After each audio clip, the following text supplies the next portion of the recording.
കോഴിക്കോട് വടകരയിൽ കുരങ്ങന്മാരുടെ പരാക്രമത്തെ തുടർന്ന് കഴിഞ്ഞ ദിവസം 1.25 മണിക്കൂറാണ് തീവണ്ടി ഗതാഗതം തടസ്സപ്പെട്ടത്. കുരങ്ങന്മാർ തൂങ്ങിയാടിയപ്പോൾ ഇലക്ട്രിക് ലൈനിന്റെ ഇൻസുലേറ്റർ പൊട്ടി വീഴുകയായിരുന്നു.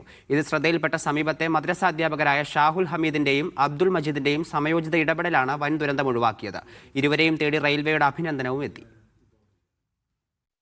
മൂരാട് ഭാഗത്ത് കുരങ്ങന്മാരുടെ സാന്നിധ്യം പതിവാണ്. എന്നാൽ ഇത്തവണ റെയിൽവേയുടെ ഇലക്ട്രിക് ലൈനിലായിരുന്നു കളി. ലൈനിലെ ഇൻസുലേറ്റർ പൊട്ടിയതോടെ കളി കാര്യമായി. വലിയ ശബ്ദത്തോടെ ട്രാക്കിന് മുകളിലെ ലൈനിൽ നിന്നും തീ ഉയരുന്നത് കണ്ടാണ് മദ്രസാധ്യാപകരായ ഷാഹുൽ ഹമീദും അബ്ദുൽ മജീദും ഓടിയെത്തിയത്. അപകട സാധ്യത മനസ്സിലാക്കിയതോടെ സമയം കളയാതെ ഇരുവരും ഇടപെട്ടു.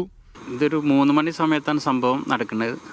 ഞങ്ങൾ ഒരു ഫംഗ്ഷൻ കഴിഞ്ഞിട്ട് ഒരു ഉച്ച മയക്കത്തിലായിരുന്നു. അപ്പോഴാണ് ഈ കുരങ്ങൻ്റെ അട്ടഹാസം കേട്ടിട്ട് ഞങ്ങൾ ഉണരുന്നത്. പിന്നെ ഞങ്ങൾ ആ ഷോക്കേറ്റ കുരങ്ങനെ രക്ഷപ്പെടുത്താൻ വേണ്ടിയിട്ട് ഇറങ്ങി ഓടി പള്ളിയിൽ നിന്ന് കൊണ്ട് എത്തുമ്പോഴാണ് ഇവിടെ ഭയങ്കര സ്പാർക്കിങ്ങും ഒരു 5 മിനിറ്റോളം സ്പാർക്കിങ് ഉണ്ടായി. ഉടനെ ആ സ്റ്റാൻഡ് ഇത് നിലത്തേക്ക് തൂങ്ങി നിന്ന്.